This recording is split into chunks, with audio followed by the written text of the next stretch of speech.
अनुच्छेद 26 में धार्मिक कार्यों के प्रबंध की स्वतंत्रता दी गई है। इसके अनुसार प्रत्येक धार्मिक संप्रदाय को कई प्रकार के अधिकार प्राप्त हो जाते हैं।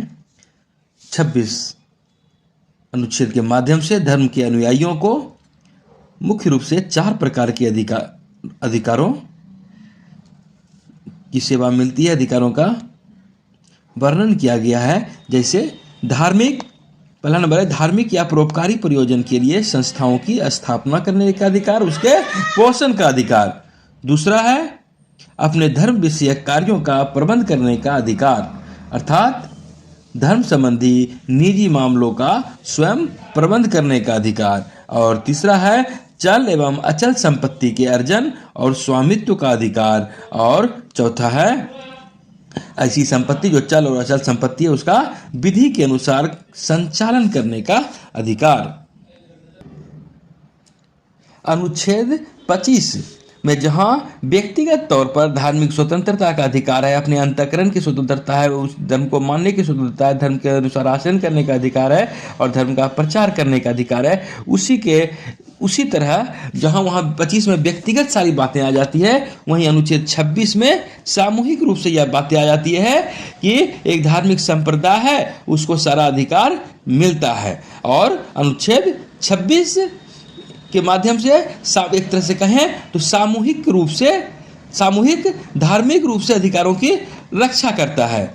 और यहाँ पर देखने वाली बात यह है कि 25 की ही बातें यहाँ पर भी प्रतिबंध की भी बात आती है, तब जब कोई कर्मकांड विधि के विरुद्ध स्थापित होती है, सामाजिक आर्थिक राजनीतिक आचरण के विरुद्ध स्थापित होती है। इसको इस तरह भी समझ सकते हैं कि जैसे कि राज्य न्यायालय को यह निर्णय करने का यहाँ पर अधिकार दिया गया है कि कोई विशिष्ट कर्मकांड या पूजा पद्धति यदि उस धर्म के मान्यता के अनुसार आवश्यक है तब तो ठीक है, अदरवाइज ठीक नहीं है। और कोई जो पद्धति है विशिष्ट पद्धति वो लोक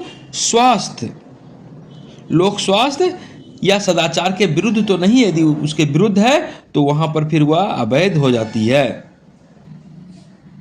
जैसे कि 26 में अनुच्छेद 26 में कहा गया धार्मिक संप्रदाय की बातें, तो यहाँ पर धार्मिक संप्रदाय को भी कुछ शर्तें पूरी करनी आवश्यक होती है। जैसे यह एक व्यक्तियों का समूह होता है और वह व्यक्तियों का समूह एक विश्वास, एक आध्यात्मिक साधना के लिए किसी विश्वास पर आधारित होता है और उसके अनुकूल होती है अपनी अंतरात्मा को अपने अंतःकरण के आधार पर उसकी आत्मिक संतुष्टि एक तरह से उसे प्राप्त होती है। दूसरी बात कि उस धार्मिक संप्रदाय का एक सामान्य संगठन होता है और तीसरा बात कि उसका एक विशिष्ट नाम भी होता है। जैसे कि यहाँ पर आप देख सकते हैं कि रामकृष्ण मिशन है या आनंद मार्ग है, इसे तो हिंदू धर्म के अंतर्गत मान्यता मिली हुई है, ये एक धार्मिक संप्रदाय है। लेकिन वहीं कहा गया कि अरबिंदो सोसाइटी है तो वह धार्मिक संप्रदाय के रूप में नहीं है। अरबिंदो सोसाइटी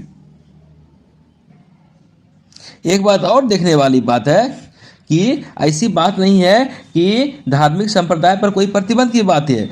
यहाँ प्रावधान यह है कि प्रत्येक धार्मिक संप्रदाय प्रत्येक धार्मिक संगठन को यह भी निश्चित करने की पूरी तरह आज़ादी है कि कौन से कर्मकांड और उत्सव उनके धर्म के सिद्धांतों के अनुकूल है, धर्म के सिद्धांतों के लिए आवश्यक है। लेकिन यहाँ पर सिर्फ अगर लोक स्वास्थ्य के संदर्भ में या सदाचार के विरुद्ध है तो फिर वहाँ पर न्यायालय को हस्तक्षेप करने का अधिकार हो जाता है।